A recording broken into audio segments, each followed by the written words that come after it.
வணக்கம். பைபிளை முழுவதுமாக வாசிக்கும் நம் லட்சிய பயணத்திற்கு உங்களை அன்புடன் வரவேற்கிறேன்.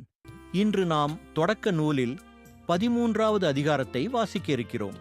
இதுவரை நாம் மொத்த நூல்களில் 1% நூல்களை வாசித்து முடித்துவிட்டோம்.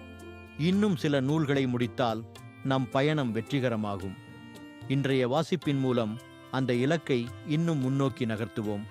வாங்க தொடங்குவோம். ஆபிராம் லோத்து பிரிதல். ஆகவே ஆபிராம் தம் மனைவியுடனும் தமக்குரிய எல்லாவற்றுடனும் எகிப்திலிருந்து நெகேபை நோக்கிச் சென்றார். அவருடன் லோத்தும் சென்றார். அப்பொழுது ஆபிராம் கால்நடைகளும் வெள்ளியும் தங்கமும் கொண்ட பெரிய செல்வராக இருந்தார்.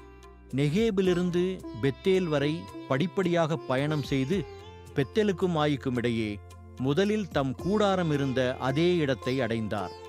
தாம் முதலில் பலிபீடம் அமைத்திருந்த இடத்தை அடைந்து அங்கே அவர் ஆண்டவரது திருப்பெயரை தொழுதார். ஆபிராமுடன் சென்ற லோத்துக்கும் ஆட்டு மந்தைகளும் மாட்டு மந்தைகளும் கூடாரங்களும் இருந்தன. அவர்கள் சேர்ந்து வாழ்வதற்கு இடம் போதவில்லை. அவர்களுக்கு மிகுதியான உடைமைகள் இருந்ததால் அவர்களால் சேர்ந்து வாழ முடியவில்லை. ஆபிராமின் கால்நடைகளை மேய்ப்போருக்கும் லோத்தின் கால்நடைகளை மேய்ப்போருக்கும் இடையே தகராறு ஏற்பட்டது. அப்பொழுது கானானியரும் பெரிசியரும் அந்நாட்டில் வாழ்ந்து வந்தனர். ஆபிராம் லோத்தை நோக்கி, எனக்கும் உனக்கும் என் ஆள்களுக்கும் உன் ஆள்களுக்கும் இடையே பூசல் ஏற்பட வேண்டாம். ஏனெனில் நாம் உறவினர். நாடு முழுவதும் உன் கண்முன் இருக்கின்றது அல்லவா? என்னிடமிருந்து பிரிந்து செல்லும்படி கேட்டுக்கொள்ளுகிறேன். நீ இடப்பக்கம் சென்றால் நான் வலப்பக்கம் செல்வேன். நீ வலப்பக்கம் சென்றால் நான் இடப்பக்கம் செல்வேன் என்றார். லோத்து கண்களை உயர்த்தி எங்கும் நீர்வளம் சிறந்திருந்த யோர்தானின் சுற்றுப்பகுதியை கண்டார். சோகார் வரை அப்பகுதி ஆண்டவரது தோட்டம் போலும் எகிப்து நாட்டைப் போலும் இருந்தது. சோதோம் கோமோராவை ஆண்டவர் அழிப்பதற்கு முன் அது அவ்வாறிருந்தது. லோத்து யோர்தான் சுற்றுப்பகுதி முழுவதையும் தேர்ந்து கொண்டு கிழக்கு பக்கமாக பயணமானார். இவ்வாறு ஒருவர் ஒருவரிடம் பிரிந்தனர். ஆபிராம் கானான் நாட்டில் வாழ்ந்து வந்தார். லோத்து யோர்தான் சுற்றுப்பகுதியிலிருந்த நகரங்களில் வாழ்ந்து வந்தார். இறுதியில் சோதோமுக்கு அருகில் கூடாரம் அமைத்துக் கொண்டார். ஆனால் சோதோமின் மக்கள் ஆண்டவருக்கு எதிரான மிக கொடிய பாவிகளாக இருந்தனர். ஆபிராம் எபிரோனில் குடியேறல். லோத்து ஆபிராமிடமிருந்து பிரிந்தபின் ஆண்டவர் ஆபிராமை நோக்கி, நீ இருக்குமிடத்திலிருந்து உன் கண்களை உயர்த்தி வடக்கே தெற்கே கிழக்கே மேற்கே பார்.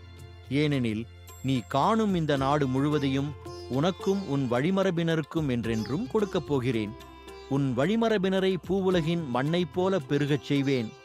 ஆகவே பூவுலகின் மணலை ஒருவன் எண்ண முடியுமானால் உன் வழிமரபினரையும் எண்ணலாம். நீ எழுந்து இந்நாட்டின் நெடுகிலும் குறுக்கிலும் நடந்து பார். ஏனெனில் இதை நான் உனக்கு கொடுக்கப் போகிறேன் என்றார். ஆகவே ஆபிராம் தம் கூடாரத்தை பிரித்து கொண்டு எபிரோனிலிருந்த மம்ரே என்ற கருவாலி மரத்தோப்பருகில் வந்து வாழ்ந்தார். அங்கே ஆண்டவருக்கு ஒரு பலிபீடம் எழுப்பினார். நாம் 1189 அதிகாரங்களில் 13 அதிகாரங்களை நிறைவு செய்துவிட்டோம். இன்னும் சில அதிகாரங்களை வாசித்தால் முழு பைபிளையும் முடித்து விடுவோம். நாளை அடுத்த அதிகாரத்தை பார்க்க சந்திப்போம். நாள்தோறும் இந்த பயணத்தில் நீங்களும் பங்கேற்றால் பைபிளை முழுமையாக வாசித்து முடிப்போம்.